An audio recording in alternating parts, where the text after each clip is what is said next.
Teach your children faith in God. અમેરિકામાં FBI ના director Edgar Hoover retire થયા ત્યારે એની ફેરવેલ સેરેમનીમાં હુઝ હુ ઓફ US બધા હતા. એની હાજરીમાં જ્યારે એમને સ્પીચ આપી ત્યારે એમને કહ્યું, મેં 40 વર્ષ ક્રાઇમ સાથે ડીલ કર્યું છે. And my last 15 years is child and teenage crime. Why they perform crimes? કારણ કે અમેરિકામાં તો દર 2-3 મહિને પ્રસંગ બને છે, સ્કૂલમાં છોકરાઓ શૂટિંગ કરે છે.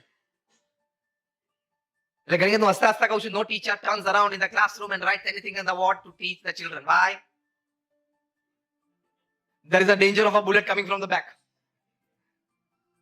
98% of America's primary and high schools, they have metal detectors for children. શું કલ્ચર બગડી ગયું છે. ઇડગર હુવરે વાત કરી કે 15 વર્ષ મેં આની સાથે કામ કર્યું, જે ચિલ્ડ્રન અને ટીનેજર્સે ક્રાઇમ કર્યું એની સાથે રહ્યો, એના પેરેન્ટ્સ એના ઘરે રહ્યો, એની માટે રિહેબિલિટેશન પ્રોગ્રામ્સ ડિઝાઇન કર્યા, રિહેબિલિટેશન સેન્ટર્સ ડિઝાઇન કર્યા. From that I have come to a conclusion. એમ કરીને એમના ઓડિયન્સને પૂછ્યું, do you want a crime free world? I'm asking that question to you all. Do you want a crime free world?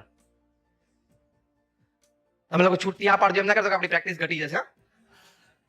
I'm just joking on the lighter side.